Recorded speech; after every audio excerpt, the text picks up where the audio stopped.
Hallelujah. मुझे सुनने वाले हर एक को जल्द आने वाले यीशु मसीह के नाम में आप सभी को प्रेम भरा सलाम।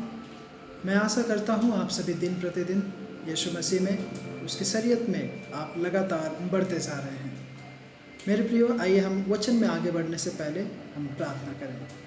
आइए अपनी अपनी आंखों को बंद करें। प्यारे सर्वशक्तिमान परमेश्वर प्रभु जी राजा, धन्यवाद इस यह सुंदर समय के लिए। प्यार प्रभु जी राजा, तूने हमें यह सौभाग्य दिया कि हम तेरे चरणों में आए परमेश्वर, और यीशु मसीह राजा तेरे कई सारे वचनों को सीख सके। धन्यवाद प्रभु जी। होने दे राजा, जब हम वचनों को सीखते हैं परमेश्वर, वचन जो स्वयं परमेश्वर है, यीशु मसीह तू हमसे बातचीत कर परमेश्वर, तेरी इच्छा हमारे जीवन में पूरी होने पाए। पवित्र आत्मा, आगे के समय को तेरे हाथों में सौंपते हुए यह प्रार्थना यीशु के नाम से मांगता हूँ, आमीन।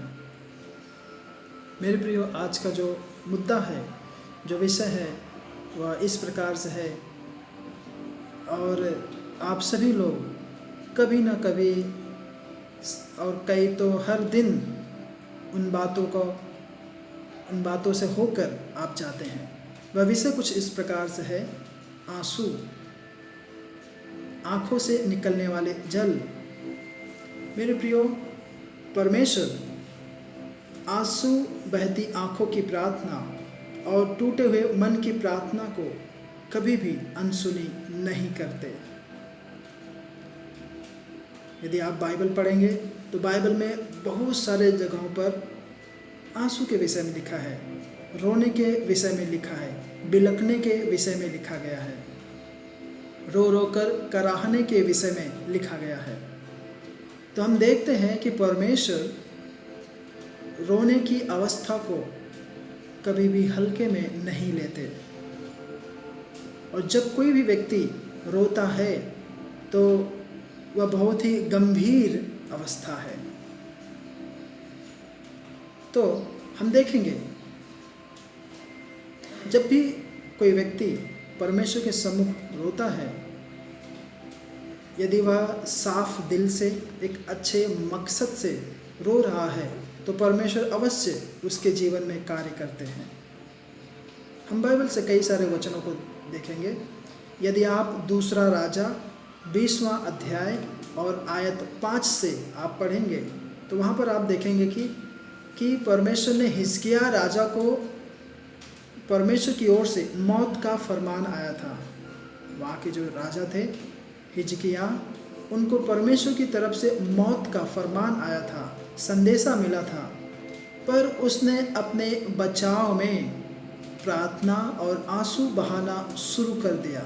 हिजकिय्याह राजा को जब यह संदेश मिला, उस समय हिजकिय्याह राजा ने परमेश्वर से और भी अधिक उम्र की चाह रखते हुए, या फिर उस मृत्यु की अवस्था को न चाहते हुए, उसने परमेश्वर के सम्मुख रोना और बिलखना चालू कर दिया। परमेश्वर का दास उसके मौत का फरमान उसके दरवाजे पर लेकर आया था।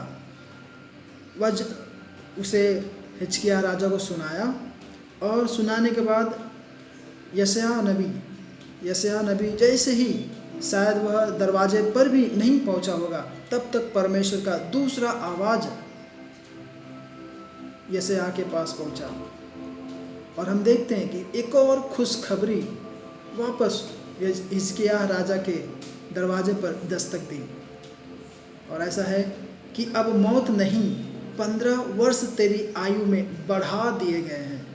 मेरे प्रियो, हिजकिय्याह राजा ने जब प्रार्थना किया, तो परमेश्वर ने उसके जीवन में 15 साल और भी बढ़ा के दे दिया। आगे हम देखते हैं, वचन कहता है कि जो कोई व्यक्ति आंसू बहाते हुए बोते हैं, वह जय जयकार करते हुए, खुशियाँ मनाते हुए काटेंगे, या फिर जय जयकार और आनंद के साथ उनका भाग होगा। और यह वचन आप भजन संहिता 126 का 5 में आप देख सकते हैं। हमारे सबसे अच्छे नायक जो बाइबल के हीरो हैं, राजा दाऊद, यदि आप राजा दाऊद के कई सारे उदाहरणों को लें तो राजा दाऊद ऐसा कहते हैं, मैं कराहते कराहते थक गया, मैं अपनी खाट आंसुओं से भिगोता हूँ, प्रति रात मेरा बिछौना भीगता है। भजन संहिता अध्याय 6 आयत 6 में हम देखते हैं कि राजा दाऊद भी परमेश्वर के सम्मुख रोते हैं, बिलखते हैं, रात रात तक वे उसकी उपस्थिति में रोते हैं। जब वे सोने जाते हैं तो उनका बिछौना उनके आंसुओं से गीला हो जाता है। और आगे हम देखते हैं, मेरे आंसू दिन रात मेरा भोजन थे।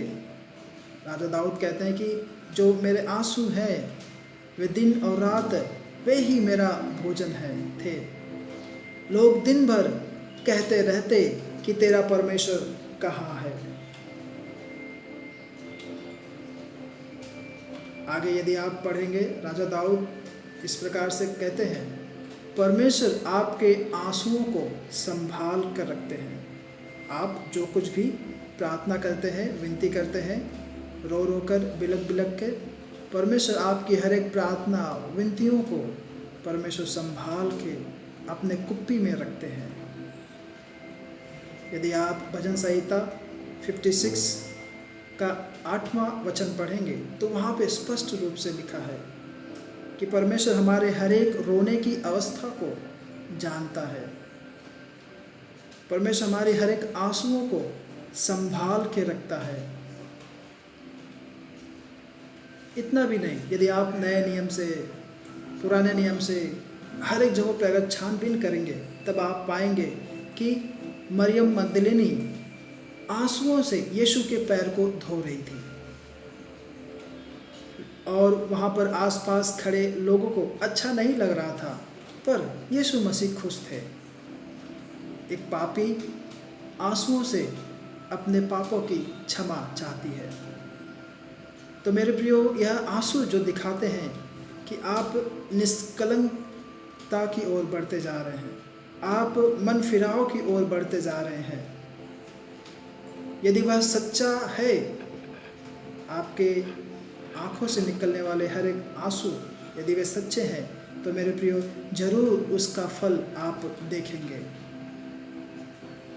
ऐसे ही हम देखते हैं कि हन्ना, बाइबल में बहुत ही पुराने नियम में यदि आप पढ़ेंगे तो हन्ना जो है वह एक बांझ स्त्री थी और उसे कोई भी बच्चा नहीं था।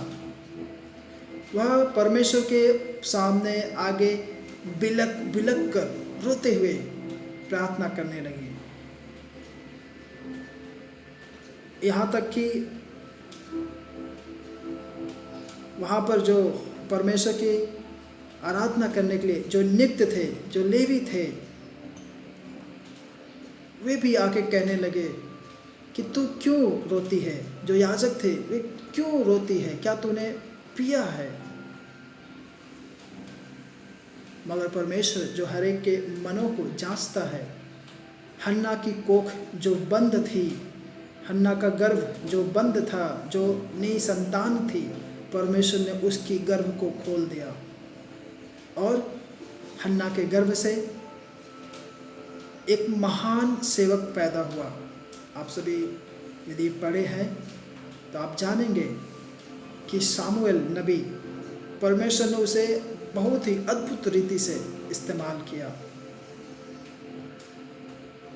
ऐसे ही अगर आपका मकसद सही नहीं है तो आपके आंसू और प्रार्थना नहीं सुने जाएगी। उदाहरण के तौर पर एसाव को आप देखिए। एसाव के साथ ठीक ऐसा ही हुआ। उसने अपना पहलौठा पद एक बार के भोजन के लिए बेच डाला और फिर बाद में वह आशीष पानी भी चाही तो उसे नहीं मिला। वह आशीष के अयोग्य गिना गया और फिर बाद में आंसू बहा बहा कर खोजने पर भी मन फिराव का अवसर उसे कतई नहीं मिला। आप एसाव के विषय में इब्रानियों 12 अध्याय आयत 17 में आप पढ़ सकते हैं। जो लोग टूटे मन से रोते हैं, परमेश्वर टूटे मन में पट्टी बांधता है। परमेश्वर उनका ख्याल रखता है। परमेश्वर उन्हें सांत्वना देते हैं, तसल्ली देते हैं और उनके आंसुओं को परमेश्वर पोंछते हैं।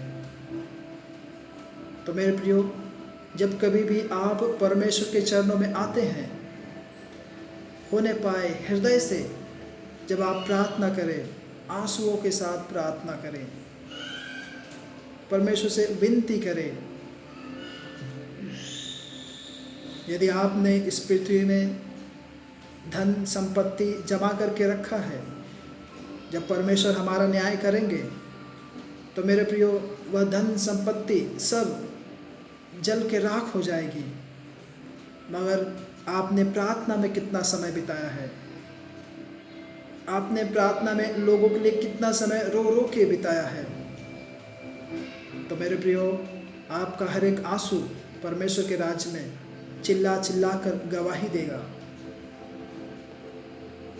तो होने पाए इन दिनों में जब हम सभी यीशु मसीह के दूसरे आगमन में तैयारी कर रहे हैं, क्यों ना हम हमारे हृदय को, हमारे मनों को फाड़े परमेश्वर के सम्मुख, ताकि हम उस परमेश्वर के नज़रों में उसे भावता हुआ, उसे प्रसन्न करता हुआ एक पात्र बन सके। प्रभु आप सभी को इन वचनों से आशीषित करे, अनुग्रहित करे। आमेन।